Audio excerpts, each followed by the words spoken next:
sahabat rumah belajar, kenalkan nama saya Sugeng Widodo.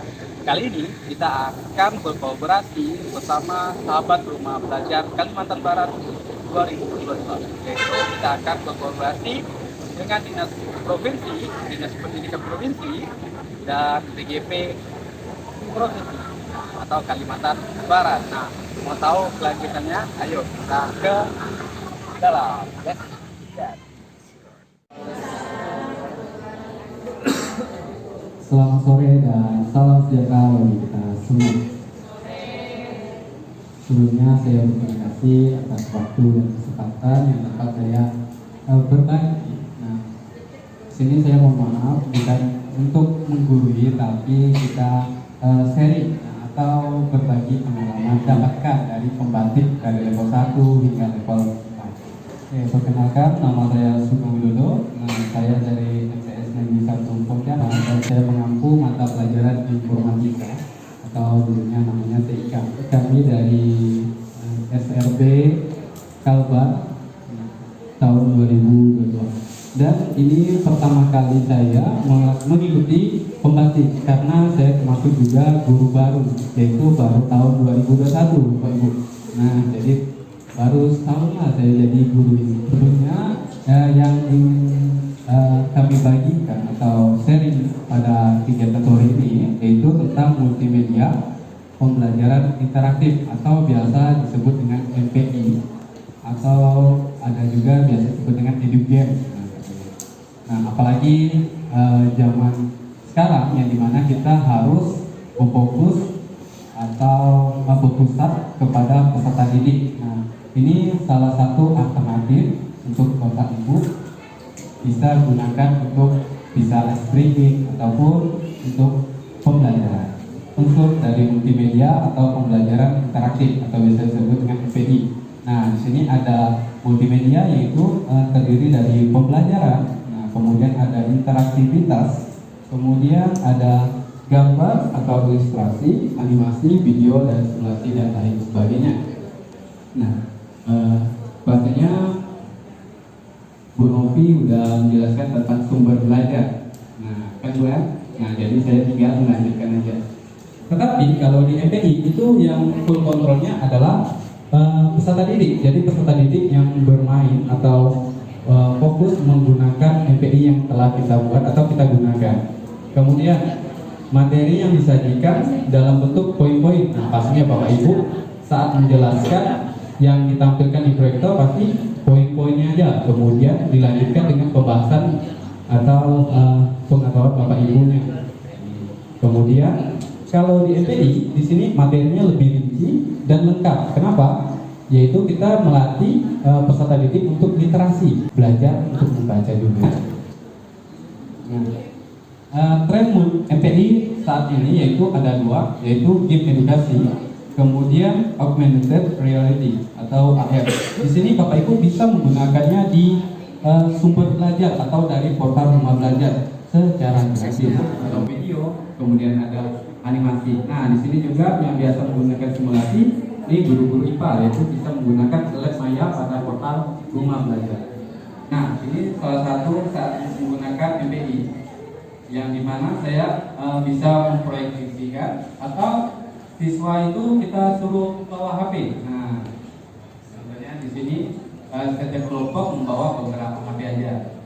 Selanjutnya, nah MPI itu mereka yang full kontrolnya. Jadi mereka yang mengatur dia mau mempelajari materi apa dulu atau dia mau melakukan latihan dulu baru melakukan materi bisa. Jadi yang full kontrolnya dari mereka. Nah, yang dimaksud dengan interaktif, nah seperti ini Bapak Ibu.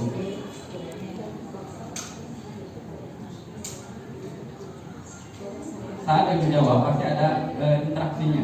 Nah, ini tinggal play aja.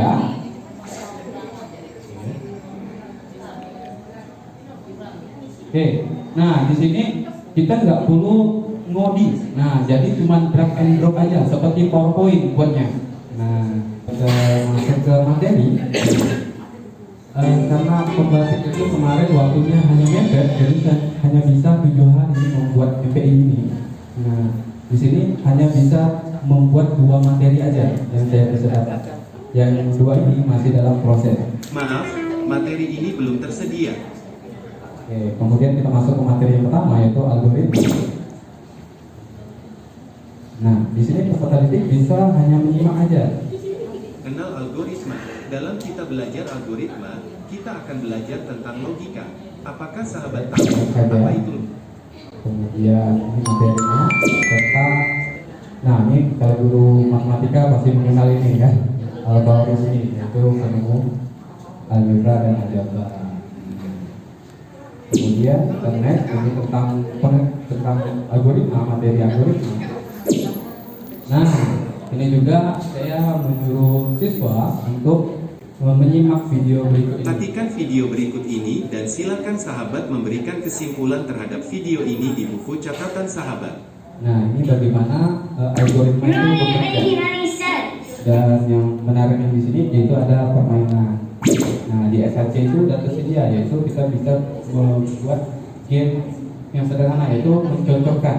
Nah, Kuis, bermain sambil belajar, petunjuk mengerjakan kuis. ya ini untuk menjodohkan aja. Nah, pastinya sebelum membuat MPI atau untuk kuis ataupun untuk nanti evaluasi harus menyediakan petunjuk untuk peserta didiknya. Jadi mereka bisa secara mandirinya. Kita mulai. Nah, ini mencocokkan aja di Bapak Ibu. Nah, jika benar seperti itu, jika salah bagaimana? Sebenarnya ada animasinya nih di Bapak Ibu. Mungkin membutuhkan nah logika pastinya menggunakan langkah-langkah yang logis. Oke. Kemudian algoritma itu langkah-langkah berulang. Jawaban sahabat benar. Evaluasi yang temanya sama seperti kuisitas. Maaf, jawaban sahabat salah. Belajar lagi ya. Oke, gitu ya. Nah, bisa ya. Nah, di sini. Oke, diberikan biar dibacain aja ya. Soal nomor 4. Diberikan algoritma sebagai berikut. P sama dengan 10. P sama dengan P plus 5. Q sama dengan P. Nilai P dan Q masing-masing adalah Nah, berapa nih Bapak Ibu? 15 dan 0. Opsi Ayo, 2, berapa 1 nih? dan 15. Opsi 3, 0 dan 10. 15 karena P-nya sama dengan 10. Nah, P, Q sama dengan P, otomatis hasilnya 15. Nah, logika. Oke, kita lanjut lagi.